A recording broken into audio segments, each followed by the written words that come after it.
Hi, everyone, and welcome to the fourth and final monologue in the conservation bullshit series. Now, the aspect of bullshit we are going to cover today is the incestuous relationship between tourism and wildlife. This is present in Kenya. We even have a strange ministry called Tourism and Wildlife, and it happens in many other countries in the world. But on the surface, it doesn't look like a problem. But the bullshit part of it is that it creates a mantra or a belief amongst tourists and even those involved in the tourism industry that their industry, their business is helping conserve our natural heritage. Today, I want to debunk that. That's rubbish. There's nothing like that. And here is the problem caused by that. We create a situation in which tourists are immediately, just by their status of being tourists, are immediately treated as special beings. They're treated instantly, they're given primacy above the local people. The wrongs that they do are accepted. We violate our own laws for them. Um, we also create a situation where they feel that anything they do is for the good of these people and that their coming is so special that they're somehow saviors. The savior complex is a very harmful thing. Now we've had a lot of ridiculous occurrences, I would call them, in Kenya around tourism. One was 2018 when the then minister Najib Balala wanted to basically hunting of wildlife to give feed tourists game meat in lodges. That one came a cropper, but otherwise, that would have been a very harmful effect on the wildlife populations and our implementation of wildlife laws. But the worst effect of this is on the human societies, and this usually escapes notice because when we are talking about tourism, wildlife, we rarely consider human society. Certainly not in Kenya. We are very myopic. That sector is really myopic in Kenya. And here is an example of the harm of the savior complex. If you go to the south coast in Kenya, you will see a strange concentration of children's homes close to tourism facilities. Ever since I was involved in tourism on the board of the Tourism Regulatory Authority, I got closely aware of the data on child sex tourism at the Kenya coast, and I got also closely aware of the fact that no one to this day is willing to do anything about it. Yet it's hidden in plain sight.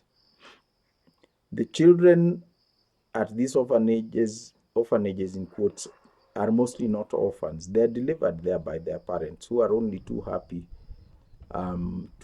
to engage in this depravity because it earns them money for nothing. But one day the truth will someone will speak out about this, but it's there hidden in plain sight. If you want to go and see it, you can go and see it. Um, I've taught conservation students both on the courses in Kenya and in universities abroad. And one of the first lessons I tell them is that you're coming to Kenya as a wildlife conservation student is not saving anything.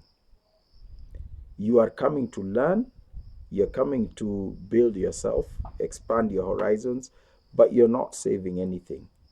You won't believe how early students, especially in the West, I've not taught any in the East, from Asia. Students in the West are taught that you need to take this course in order to save the wildlife in Masai Mara, or to save the rhinos, or to save the lions and whatever. It's an extremely childish and foolish thing. But they actually come here, undergraduates, barely out of their teens. They come here thinking they are saving something. They think they are saviors. And worst of all, when they come to Kenya, we actually treat them and talk to them like they are saviors. Many of our Kenyan wildlife experts, wildlife professionals are guilty of this. You treat these people like they're saviors, like they're special. They're just students. Teach them, welcome them, but don't treat them like they're special. The savior complex bleeds out of the tourism industry, and it bleeds into the um, NGO sector. And I'm talking about Kenya. It may be true in other countries. NGO sector and the aid sector, the aid industry, that cesspit of depravity, and it even bleeds into the missionary sector, Western missionaries. And here is what happens. You end up with any person from the West can, once he lands in Kenya, if you're white, you can decide to be an expatriate, an expert in whatever business. You can decide to be a tourist, or you can decide to be a missionary. These days now, you can even decide to be a startup entrepreneur. But I'll talk about the missionaries at this point.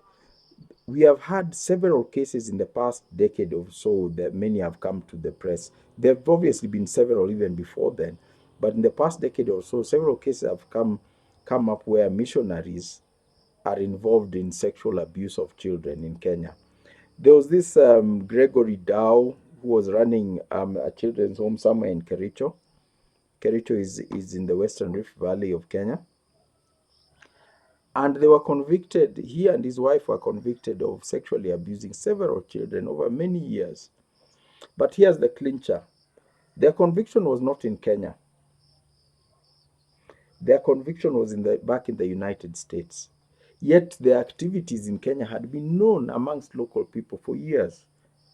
The thing is, Kenya lacks the intellectual infrastructure to ever question these kind of people. Once you become a savior, you're loved by everybody, and you're considered this ultimate altruist for what you're doing, and people will turn a blind eye to the wrongs you're doing.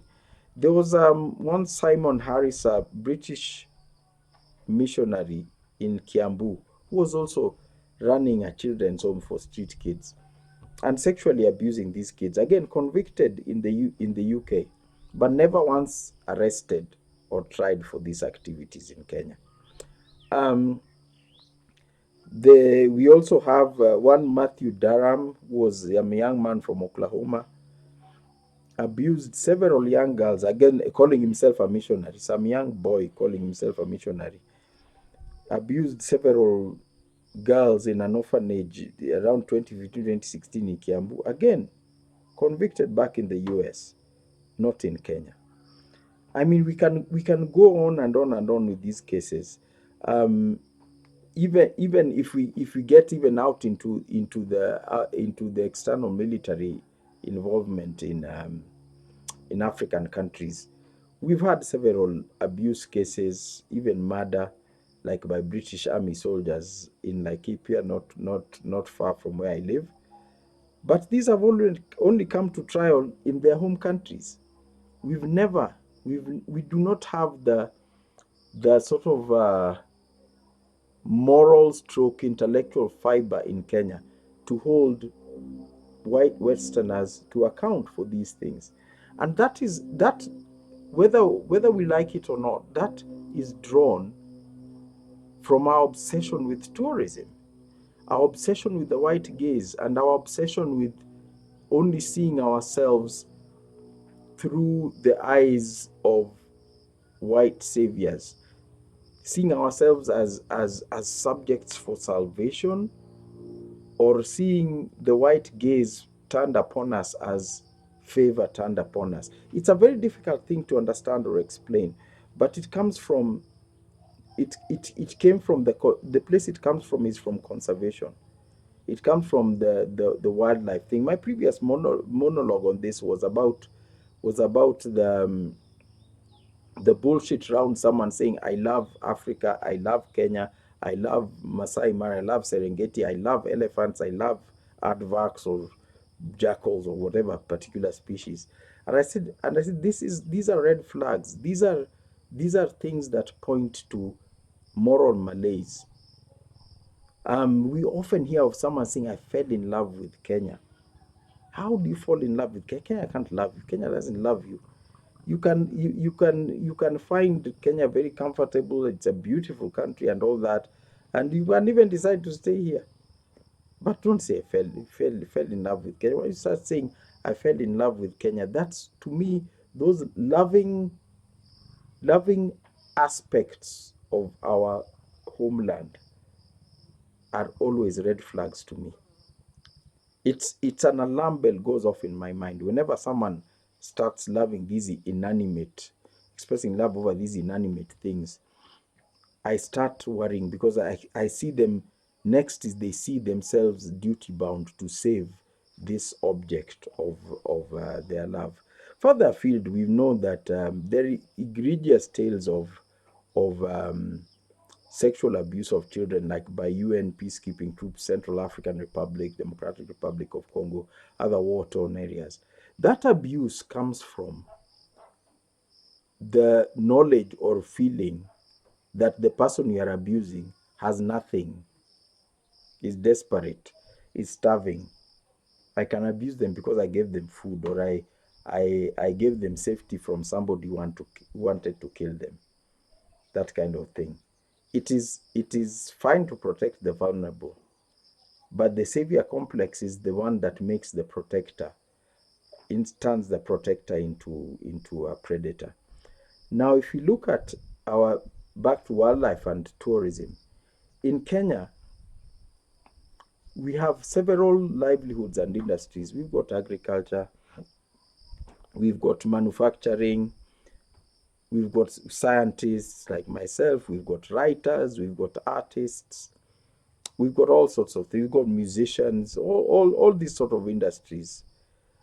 But there is only one industry, tourism, that our government will take the taxes paid by all these other people and use our taxes to advertise tourism. How come our government has never advertised Kenyan art? It's never advertised Kenyan writing, never advertised Kenyan scientists or Kenya's academic prowess. It only advertises tourism, and they use billions, right, say millions of dollars of our taxpayers' money advertising tourism. Why aren't you advertising Kenya's agriculture, or our fruits, or our tomatoes, or our livestock? It's because we are so obsessed. We want to spend that much money to enhance or sharpen the white gaze on us. And this advertising is only done in the West. I'm yet to see advertising materials or brochures written in Hindi or Japanese or these South Asian languages or Arabic. The target is the West. Those are the people who are so desperate to love us.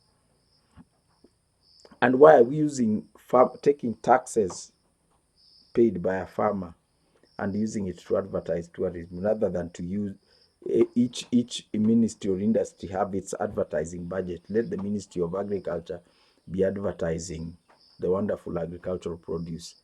Let the Ministry of Culture be advertising our wonderful arts and music, etc.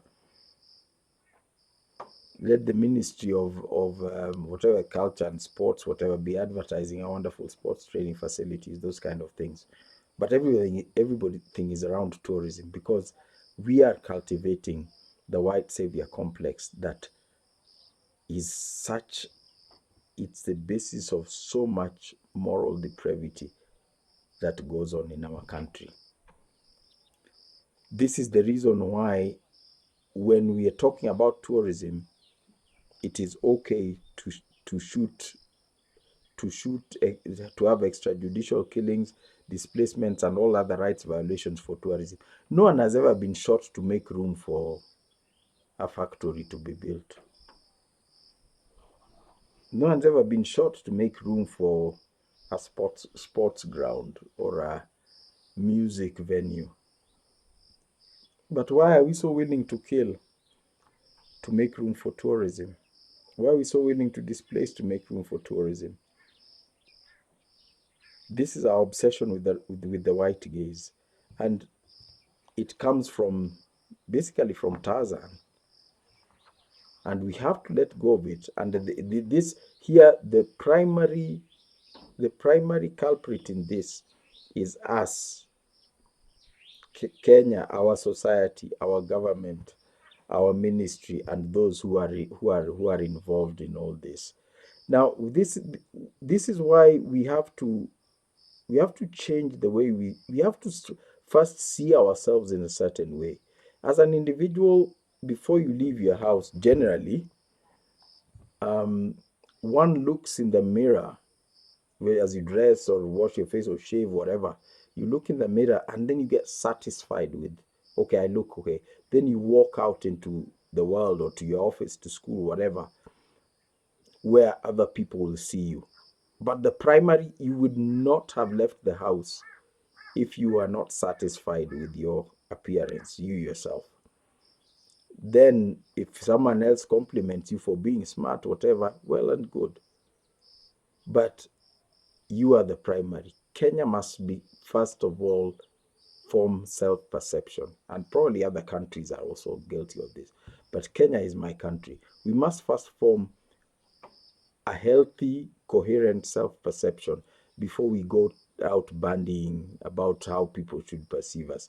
Just 2 days ago, the minister for tourism was posted photos of herself doing yoga, saying Kenya is a place to come to do yoga. Yoga is Indian. Yoga is from India. People do it in their countries, and those who want to go to the birthplace of yoga, India. I'm not sure which part of India, but that's where it comes from. To have a cabinet secretary in Kenya doing yoga poses, telling us that this it's it would be funny if it wasn't so tragic, but it shows a deep intellectual schism that we have. And for those who come to visit us, because we're in a globalized world now, you're so welcome. You're very welcome to come expand your horizons, see what we do, see who we are, see what we have in this country. But the moment you think your coming is quote unquote saving us, you'd better not darken our doorways with your presence. If you come here to save anything, then your presence is defiling our society. I'm sorry to say. We do not need to be saved by your coming. We need to be visited, enriched psychologically and culturally by your presence here or your visit here. But we'll be just fine if you don't come. We were fine before you came. We were fine before you were born. We'll be fine also after you're long gone. So let's have that. Let's develop that part of the human condition that appreciates other places and other people for what they are, not what we think we are making them. Because saviors, by definition, are immoral and dangerous people. So that closes the conservation bullshit dialogues. We'll move on to other topics in the next one. Thank you.